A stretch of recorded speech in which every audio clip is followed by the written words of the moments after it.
Okay, we just have to talk about Caitlyn.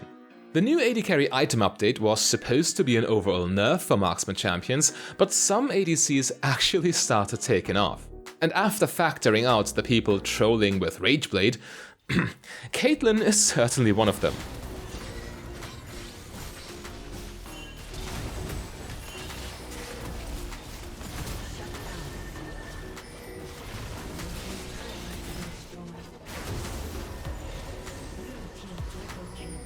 A big part of the equation is the Stormrazor rework, of course, and especially in Korea, the new Stormrazor build is positively terrorizing the ladder. The build is actually being spammed in 1000 LP Challenger over there, example profile in the description, and I will now explain everything you need to know about the playstyle. First things first, yes, Riot have noticed how strong Stormrazor is, and they have already announced that a nerf will come, so use it while it's hot. However, I don't think that Caitlyn will suffer all that much from this. The nerf is mainly there to address the fact that pretty much all AD carries can abuse this item right now, even if they have no inherent synergy with it. But unless they completely rework Stormrazor again, this Caitlyn build will always be powerful, and here's why. As you all know, Caitlyn has an exceptional laning phase. While it is true that she is fairly squishy, sporting one of the weakest defensive stat profiles in all of bot lane, her other qualities more than compensate for that. Yes, if the enemy manages to all-in you at any stage of the game, Caitlyn will go down very quickly, but that is a big if. Caitlyn has the longest base auto-attack range in the entire game, and especially during the early game, this allows you to dictate the pace of the match.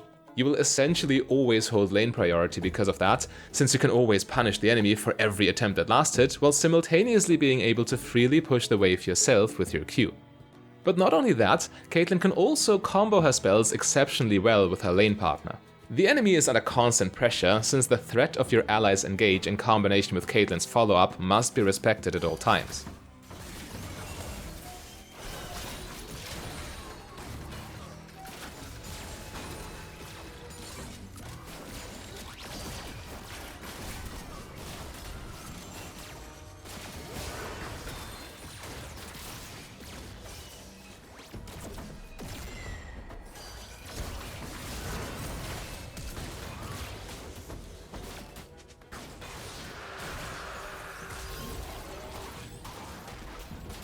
Of course, Caitlyn's W traps are key here, and mastering this tool is crucial to mastering Caitlyn, but we will talk more about that later in the video. Let's first come back to Stormrazor.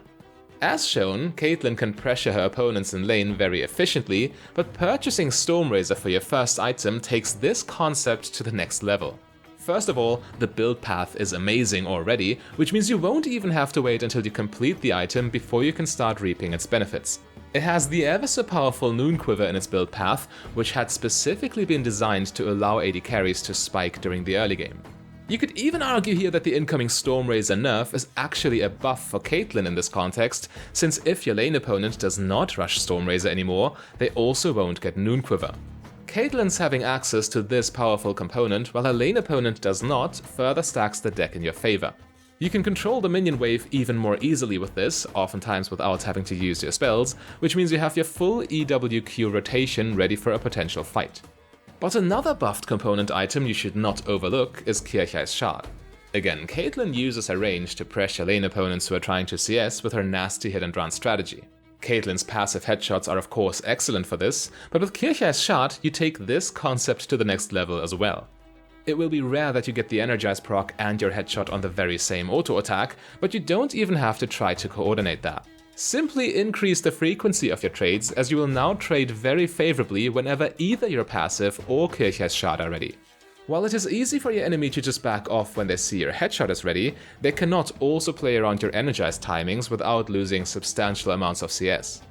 However, when you finally do finish your full Stormrazor, the enemy bot laner's options will be even more restricted.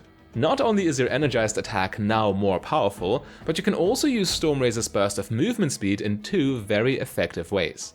The first idea is to hit them with the energized proc directly, but then use the movement speed to quickly get out of range before they can actually punish you for the trade.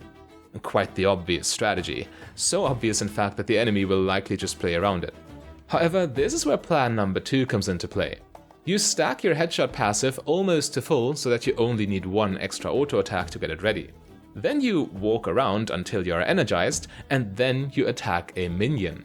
This gets your headshot ready, as you also get the movement speed boost from Stormrazor, which means you can just run up to your opponent and headshot them for free while they can't do nothing about it. It's an extremely oppressive item since it has such great synergies with Caitlyn's kit.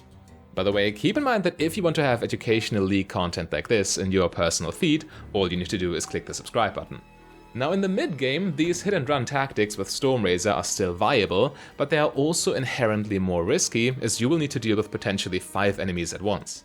However, as I've mentioned earlier, Caitlyn has many more tools to deal with approaching enemies, and the most important one is her W. Of course, the enemy will try to take advantage of your weak defensive profile, but when you set up your Ws correctly, you can have massive impact in these crucial mid-game teamfights. Pay extra close attention to Caitlyn's W usage in this one.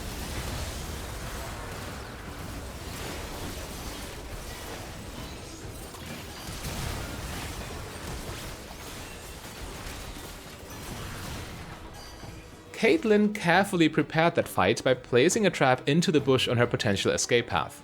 This is the first big takeaway. In teamfights, there is a lot the enemies need to keep in mind, so if you keep your safety traps out of their sight, they are likely to fall for them. Out of sight and out of mind.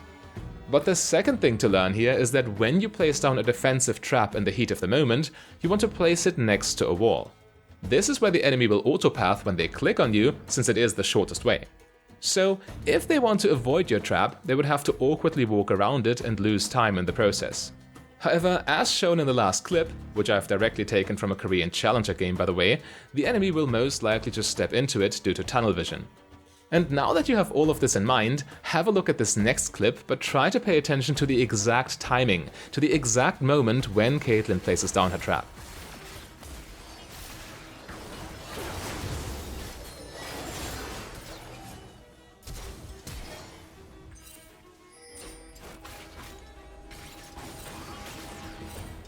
Again, Caitlyn optimally kept her trap next to a wall on her escape path, and also in the bush out of the opponent's sight.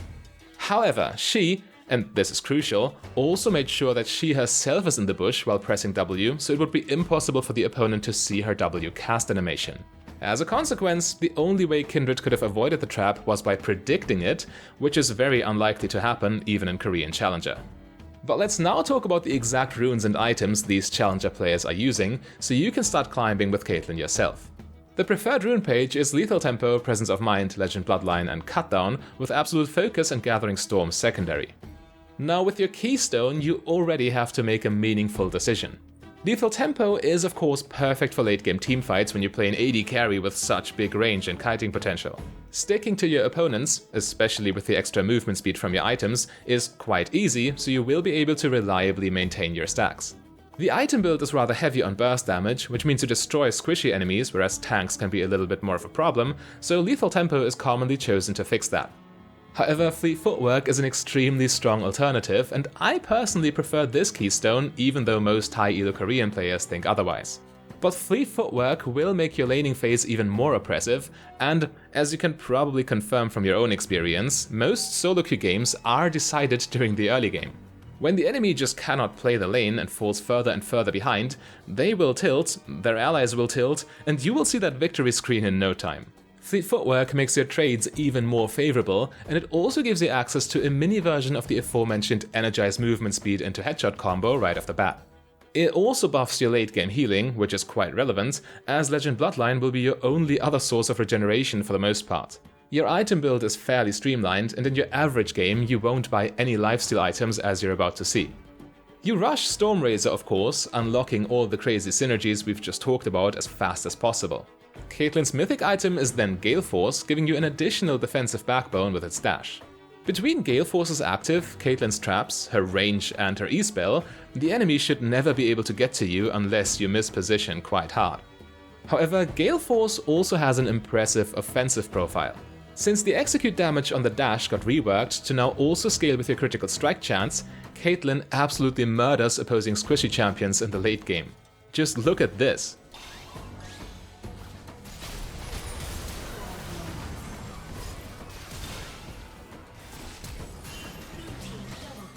In order to get access to this incredible late game burst, Caitlyn generally prefers attack damage items over attack speed.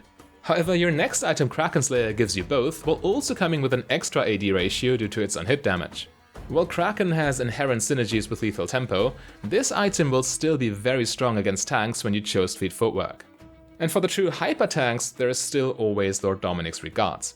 However, if enemy tanks are not a real problem, delaying Lord Doms in favor of an earlier rapid-fire cannon is optimal, so you can start sniping enemy squishies. The bonus range will make playing the late game that much easier, since you are less likely to find yourself out of position. But always keep in mind that even the smallest positioning mistake on Caitlyn can outright cost you the game at this point, since you are so squishy.